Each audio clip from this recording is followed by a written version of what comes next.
Imagine waking up every single morning for 17 long years in an 8x6 concrete box. You're locked in a maximum security prison. You're surrounded by the worst elements of society. The guards look at you with disgust. The system has branded you a monster. You are serving a life sentence for a crime so horrific, so brutal, it makes the blood run cold. But there is one massive, glaring problem. You didn't do it. You tell the guards. You tell your lawyers. You tell the parole board year after year. But nobody listens. In the eyes of the law, you are a predator. Now, I want you to imagine that while you are rotting in that cell, losing your youth, losing your family, and losing your mind, the real monster is out there living his life. He's just a mile down the road. He's eating a warm breakfast. He's going to work. He's having children. He's walking the streets as a free man. But he isn't completely at peace. Because in the dead of night, when his house is quiet, he sits at his computer. The glow of the monitor lights up his face as he types your name into Google. He is watching you. He is tracking your legal battles. He is sweating bullets every time a news headline mentions the letters D, N, A. This isn't a movie script. This is the horrifying, blood-boiling true story of Andrew Malkinson, the innocent man the British justice system buried alive, and Paul Quinn, the Salford Ghost, who watched him do the time. And just last week, in April 2026, the hammer of justice finally came crashing down on the real predator. The details of how he hid, and how he was caught, are going to leave you speechless. Let's rewind to the beginning. July 19, 2003. Little Hulton, Greater Manchester. It's the early hours of the morning. A 33-year-old mother is walking home. Out of the darkness, she is ambushed. The attacker is ruthless. He drags her down a steep, dark motorway embankment. He beats her. He rapes her. He strangles her with such ferocity that she loses consciousness. He leaves her battered, broken, and clinging to life in the dirt. The community is terrified. The police are under immense pressure from the public and the press to catch this animal before he strikes again. They need a result, and they need it fast. Enter Andrew Malkinson. Andrew was a 37-year-old security guard working in the area. He was a bit of a drifter, a man who kept to himself. Crucially, he had absolutely no history of sexual violence. He didn't have scratches on his face, which the victim said she had inflicted on her attacker. But Andrew vaguely fit the physical description. And for a police force desperate for a win, a vague fit was good enough. They pulled him in. Now, here is where the corruption of the system begins. There was absolutely zero DNA evidence linking Andrew Malkinson to the crime scene. None. In a brutal, close-contact assault like this, the absence of DNA is deafening. Even the victim herself had serious doubts during the video identification parade. But the police didn't want doubts. They allegedly reassured her. They convinced her that her hesitation was just trauma and trial nerves. They took a weak eyewitness identification and built a concrete cage out of it. In 2004, Andrew stood trial. The prosecution had no forensic proof, but they pushed a narrative. And it worked. The jury found Andrew guilty. The judge handed down a life sentence with a minimum term of 7 years. 7 years. That's what he was supposed to serve. But Andrew ended up doing 17. Why? Because of a twisted rule in the British prison system. To get parole, to show rehabilitation, you have to admit your guilt. You have to sit in front of a board and confess to what you did. Andrew Malkinson looked them in the eye and refused. He would not call himself a rapist.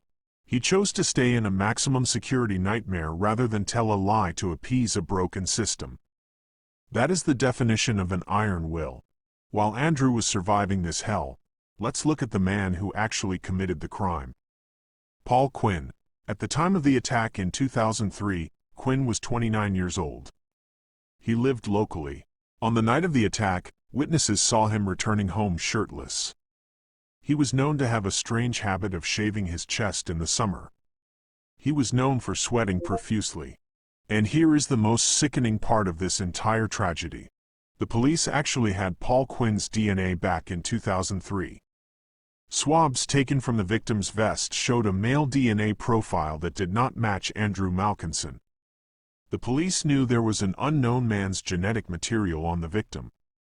But instead of running it down, instead of searching the database, they buried their heads in the sand. They already had Andrew in handcuffs. Investigating this unknown DNA would ruin their case. So, they left it. Quinn realized he had gotten away with the perfect crime.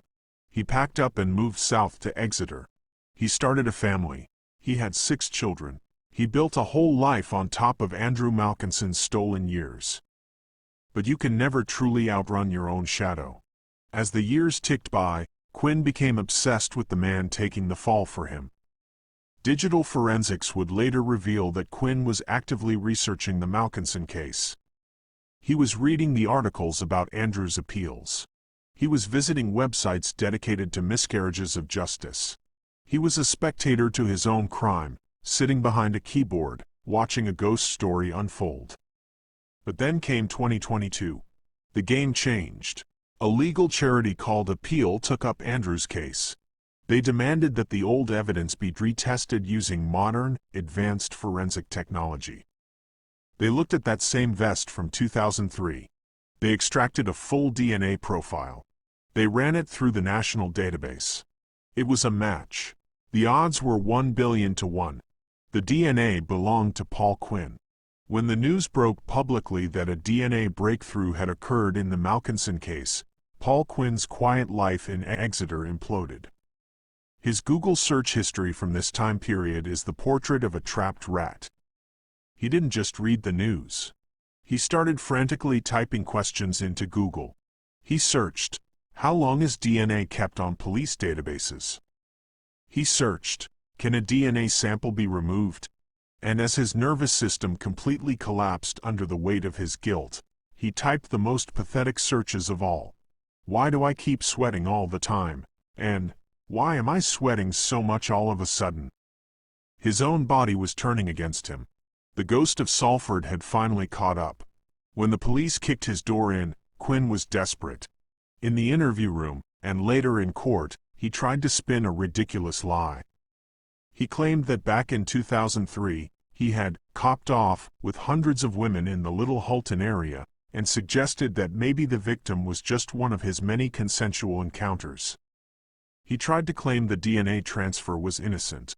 It was an insult to the victim, an insult to Andrew, and an insult to the jury's intelligence. On April 17, 2026, 23 years after he dragged a woman into the dark, Paul Quinn stood in Manchester Crown Court. The jury took their time, but the verdict was inevitable. Guilty. Guilty of rape. Guilty of grievous bodily harm. Guilty of attempted strangulation. He stood there, head bowed, as the reality of a prison cell finally became his own. He will be formally sentenced this coming June. But as we celebrate a monster finally being locked in a cage, we have to look at the collateral damage left behind. Andrew Malkinson was officially exonerated in 2023. He walked out of the Court of Appeal a free man. But what kind of world did he walk into? He had nothing. No money, no home, no career. And how did the government treat this man whose life they had destroyed? At first, under a grotesque, archaic law, they actually tried to deduct money from his compensation to cover his room and board for the 17 years he spent in prison. They wanted to charge him rent for the cage they wrongfully locked him in. The public outrage was so massive that the government was forced to abolish the rule. But the insult didn't stop there. Today, the absolute maximum compensation Andrew can receive from the state is capped at £1.3 million. Think about that math. 1.3 million divided by 17 years. That is roughly £76,000 a year. For losing your 30s. For losing your 40s. For losing the chance to build a family. For the daily psychological torture of being an innocent man trapped in a concrete box. When Andrew stood on the steps outside the court, his words were a dagger to the heart of the justice system. He said, "Quinn could have been caught a long time ago. Instead, they wanted a quick conviction, and I was a handy patsy. Paul Quinn is going to prison. But the officers who suppressed the evidence, the prosecutors who pushed a weak case, and the system that allowed an innocent man to rot while the real killer Googled his name from the comfort of his living room, they are still out there. Justice was served in 2026, but it was 23 years too late. What do you think? Is £1.3 million enough for 17 years of a stolen life? And how many more innocent people are sitting in cells right now, while the real criminals watch them on the evening news? Drop your thoughts in the comments below. If you want more deep dives into the cases the system tried to bury, hit that like button and make sure you subscribe. This is the dark side of justice, and we are just getting started.